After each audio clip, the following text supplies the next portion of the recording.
Sejam todos bem-vindos novamente ao nosso curso de Teoria do Estado Moderno e Contemporâneo. Na aula passada nós examinamos o último dos elementos do Estado, o elemento finalístico para aqueles autores que adotam a teoria quádrupla, né? Após termos examinado o elemento político e feito menção àquelas dificuldades com o conceito de soberania e outras questões envolvendo essa questão do elemento, esse aspecto, né, ou esse elemento do Estado chamado elemento político. Vistos esses elementos, né, nós podemos fazer uma síntese. Nós já vimos que o Estado é um tipo de sociedade politicamente organizada, nós vimos que é um tipo específico, nós usamos aqui Estado no sentido de Estado moderno e contemporâneo, ou seja, é o tipo de sociedade politicamente organizada que surge a partir do século XVI na Europa e dali se difunde para todo o restante do mundo.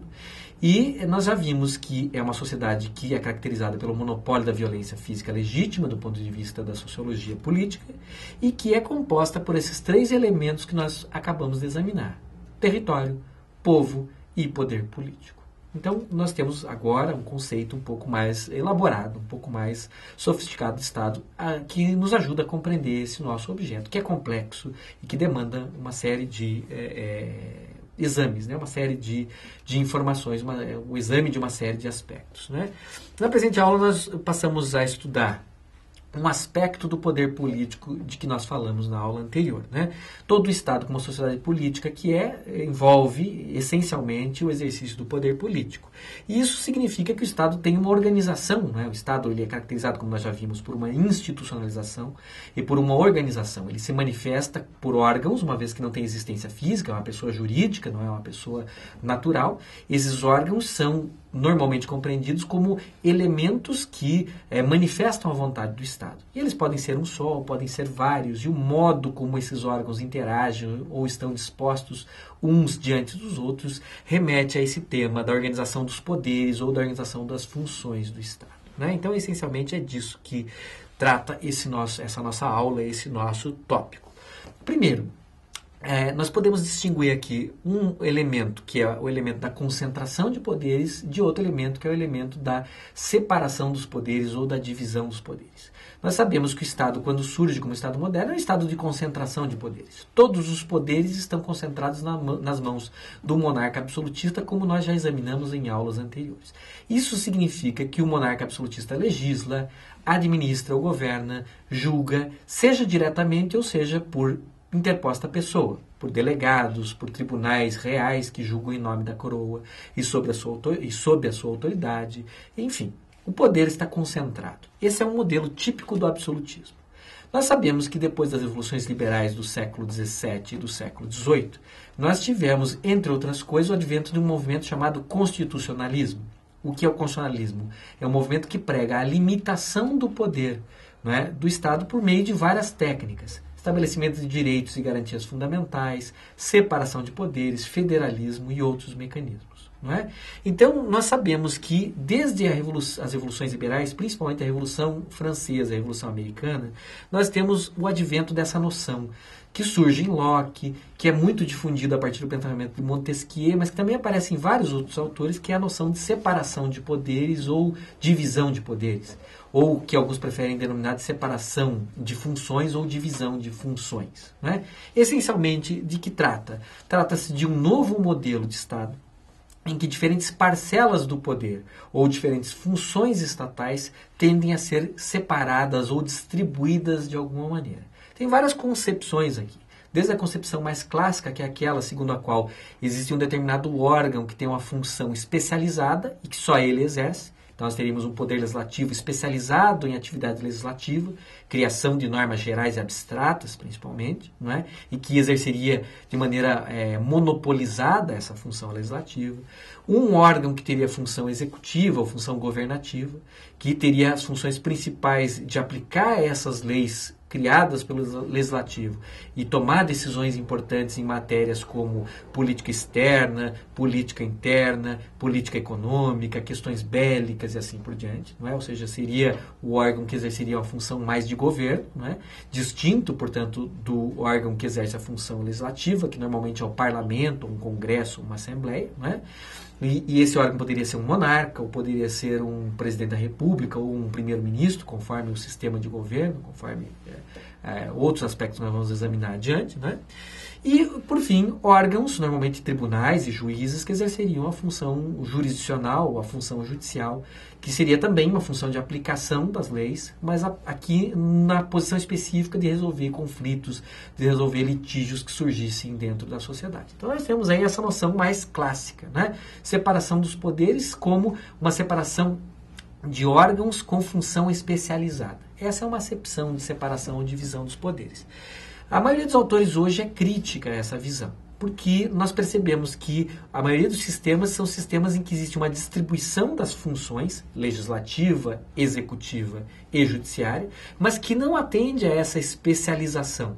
Ou seja, que não atribui toda a função legislativa apenas a um órgão legislativo, toda a função governativa apenas ao órgão executivo e toda a função judicial apenas aos órgãos jurisdicionais, mas que distribui de alguma maneira parcelas dessas funções entre diferentes órgãos. Então, embora os parlamentos ou congressos nacionais ou assembleias legislem principalmente, às vezes eles também funcionam como tribunais ou às vezes eles também exercem funções quase que de governo. Não é? Então, o que nós vemos é uma distribuição das funções em parte para esse órgão e em parte para os outros órgãos. Da mesma maneira, às vezes aqueles órgãos que exercem a função executiva, não é? Ou órgãos que fazem parte do que a gente tem convencionado chamar de poder executivo, exercem principalmente funções governativas, mas também exercem, às vezes, funções legislativas, editando decretos, ou editando medidas provisórias, ou figuras semelhantes, né? E, às vezes, até mesmo podem exercer alguma função de tipo decisório, de tipo quase jurisdicional. Então, nós vemos também uma distribuição das funções entre esses órgãos. O mesmo vale, talvez com um pouco menos de ênfase, para o Poder Judiciário. O Poder Judiciário, normalmente, ele julga os litígios e se atém a essa função, né? Mas, muitas vezes, ele pode também ter funções que são quase funções governativas ou funções legislativas. Né? Basta lembrar que quando um tribunal constitucional declara uma lei inconstitucional, por exemplo, em determinados tipos de processo, naquilo que a gente chama de controle concentrado de constitucionalidade, essa lei perde vigência em todo o território nacional. Isso é uma função quase legislativa, uma função que o Hans Kelsen chamaria, por exemplo, de função do Tribunal Constitucional como legislador negativo, ou seja, dizendo aquilo que não é lei, aquilo que não pode ser direito porque fere a Constituição. Então, hoje, talvez a visão mais adequada seja essa visão que vislumbra algum tipo de distribuição do poder ou das funções do Estado entre diferentes órgãos, mas sem que haja uma especialização e sem que haja um monopólio. Ou seja, os órgãos não têm uma função especializada, no sentido mais estrito, e não monopolizam as funções, mas as funções estão distribuídas em maior ou menor grau entre os diferentes órgãos. É a visão, por exemplo, do professor Riccardo Guastini, importante constitucionalista italiano, que distingue dessa maneira. Ele fala que sistemas de divisão de poderes seriam esses em que há uma especialização e um monopólio de cada função por um órgão distinto. Né? Ao passo que sistemas de separação de poderes seriam diferentes, né? Seriam sistemas em que há uma distribuição, mas efetivamente esses poderes não estão especializados ou não estão monopolizados. Então, de qualquer maneira, essa noção ela remete a esses estados não absolutistas que surgiram principalmente depois das revoluções liberais e que, portanto, são estados que adotam de alguma maneira, a distribuição das funções governativas ou dos poderes entre diferentes órgãos. O sentido disso nós sabemos, né? O sentido é um sentido liberal. A ideia é que nenhum órgão deva concentrar poderes demais, porque a concentração de poderes em um único órgão faz com que esse órgão possa abusar do poder.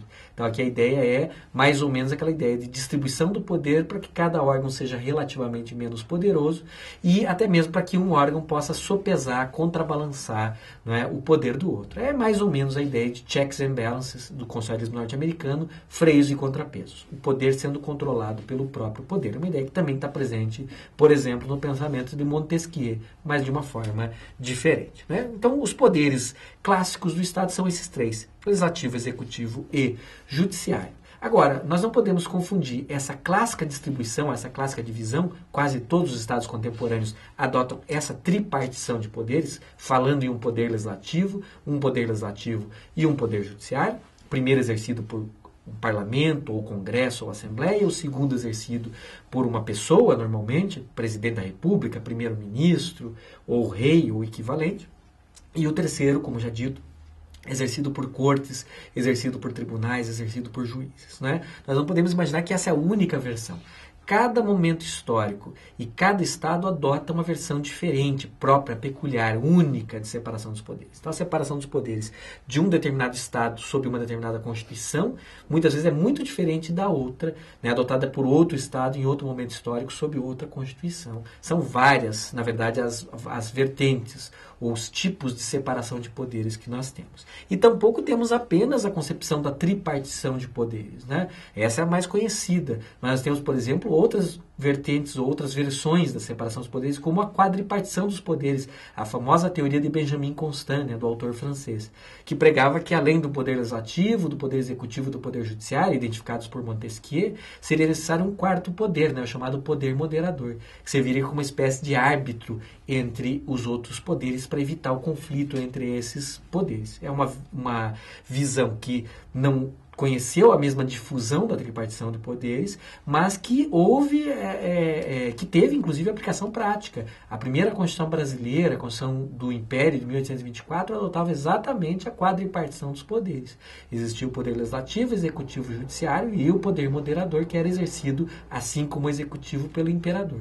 Um poder através do qual o imperador ou o monarca podia intervir, né? Se via como capaz de intervir no poder legislativo, intervir no poder judiciário a pretexto de equilibrar e evitar o conflito entre eles. Então, fica aqui a ressalva que não existe uma única versão de separação dos poderes, mas que existem várias versões de separação dos poderes e que elas variam tanto no pensamento de diferentes autores quanto no que diz respeito à história concreta de diferentes estados. Uma última observação é que nem todos os sistemas e nem todos os sistemas políticos e nem todos os autores concordam com a visão de separação dos poderes. Rousseau, por exemplo, pregava um princípio da unicidade do poder e não da separação dos poderes. Ele via como o único detentor da soberania o órgão legislativo. Então, o soberano seria o parlamento mesmo. Em última análise, o povo, mas na prática o parlamento, né? De modo que o executivo e o legislativo eram meros executores mesmo, uma posição subordinada. Então, o legislativo seria um poder superior aos outros dois, diferente da visão de outros autores que veem esses poderes como de igual hierarquia, né, ou de igual estatura. A visão russoniana vê o poder concentrado no órgão legislativo e os outros poderes como subordinados, como meros executores. Essa doutrina também não ficou apenas nos livros, essa doutrina foi implementada em alguns momentos históricos, né? Houve constituições francesas que implementaram a doutrina russoniana, né? E houve mesmo no direito constitucional soviético, né, o princípio da unicidade do poder. A ideia era todo o poder político pertence aos sovietes, que exercem esse poder de maneira soberana. Então, todas as constituições da União das Repúblicas Socialistas Soviéticas e vários países sovietizados recusavam a ideia de separação dos poderes, vendo nela uma ideia burguesa, uma ideia capitalista.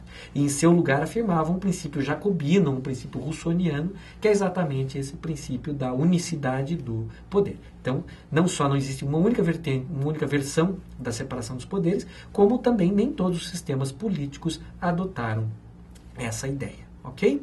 Nós nos vemos na próxima aula, então. Obrigado. Bom estudo a todos.